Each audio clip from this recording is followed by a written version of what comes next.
जम्मू कश्मीर विधानसभा चुनाव से पहले कांग्रेस और नेशनल कॉन्फ्रेंस के बीच तालमेल को लेकर भारतीय जनता पार्टी ने कांग्रेस पर बड़ा हमला किया है।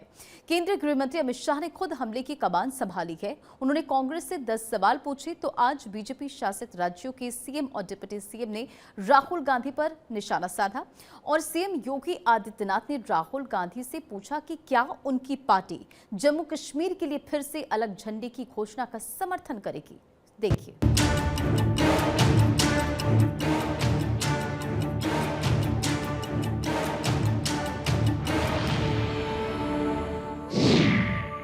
राहुल के साथ अब्दुल्ला, बीजेपी का हल्ला। कांग्रेस पार्टी और नेशनल कॉन्फ्रेंस पार्टी ने आपस में गठबंधन किया है। ये कश्मीर की जनता के साथ एक तरह से धोखा है। सीएम योगी के सवाल, राहुल गांधी पर जोरदार अटैक। कांग्रेस और नेशनल कॉन्फ्रेंस का यह गठबंधन राष्ट्रीय सुरक्षा को लेकर के अनेक बड़े सवाल खड़ा करता है। क्या 370 युक्त कश्मीर बनाना चाहते हैं राहुल? जो नेशनल कॉन्फ्रेंस कहती है कि 370 फिर से बहाल करेंगे, तो कांग्रेस पार्टी उनके साथ है या भारत के लोगों के साथ है? जम्मू कश्मीर विधानसभा चुनाव 10 साल बाद होने जा रहा है और इस चुनाव को लेकर सभी पार्टियां जुट गई। चुनावी चौसर बिछना शुरू हो गया है। शहर माद के जरिए एक दूसरे पर अटैक किया जा रहा है।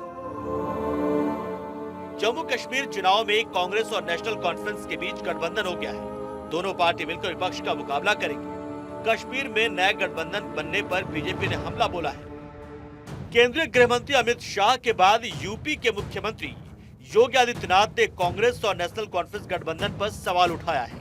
सीएम योगी ने कहा कि नेशनल कॉन्फ्रेंस के साथ गठबंधन करके कांग्रेस ने अपने देश विरोधी मंसूबे एक बार फिर सबके सामने रख दिए हैं। कांग्रेस ने Abdullah and sons family private limited की नेशनल कॉन्फ्रेंस के साथ गठबंधन करके फिर से अपने राष्ट्र विरोधी मंसूबों को देश के सामने रख दिया है। कांग्रेस के नेशनल कॉन्फ्रेंस के साथ गठबंधन पर देश भर में बीजेपी नेताओं ने हमला बोला और कांग्रेस से सवाल पूछी। जम्मू कश्मीर के अंदर आगामी विधानसभा का चुनाव है।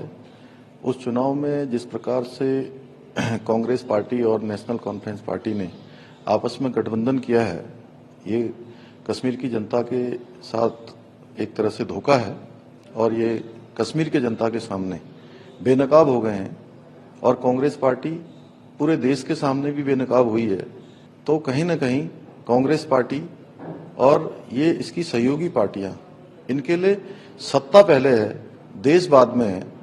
इनके गठबंधन से ये पूरी तरह से उजागर होता है। नेशनल कॉन्फ्रेंस के साथ कांग्रेस पार्टी का गठबंधन हुआ है और कांग्रेस पार्टी को यह बताना चाहिए पूरे भारत को कि क्या 370 के साथ जो नेशनल कॉन्फ्रेंस कहती है कि 370 फिर से बहाल करेंगे, आर्टिकल 35A फिर से हम बहाल करेंगे, तो कांग्रेस पार्टी उनके साथ है या भारत के लोगों के साथ है? योगी आदित्यनाथ से पहले अमित शाह ने कांग्रेस और राहुल गांधी पर अटैक किया था, सवालों की झड़ी लगा दी। अमित शाह ने कहा था कि सत्ता के लालच में बार बार देश की एकता और सुरक्षा के साथ खेलने वाली कांग्रेस ने जम्मू कश्मीर चुनाव में अब्दुल्ला परिवार के नेशनल कॉन्फ्रेंस के साथ गठबंधन करके फिर से अपने मंसूबों को देश के सामने रखा है। अमित शाह ने इस दौरान 10 सवाल पूछे। क्या कांग्रेस अलग झंडे का समर्थन करती है? क्या कांग्रेस अनुच्छेद 370 की बहाली चाहती है?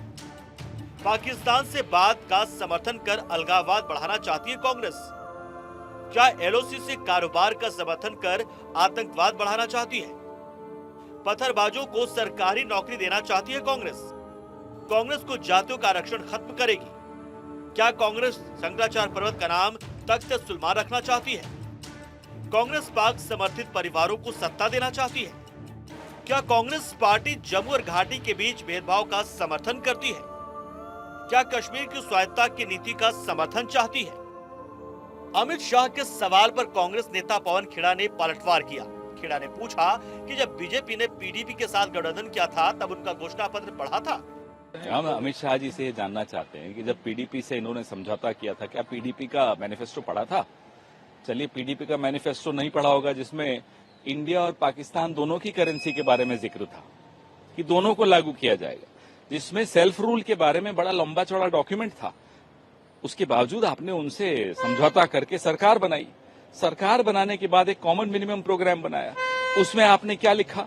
आपने लिखा कि अटल जी की नीति पर चलते हुए हुर्रियत से भी बात करेंगे। क्यों लिखा था, बताइए।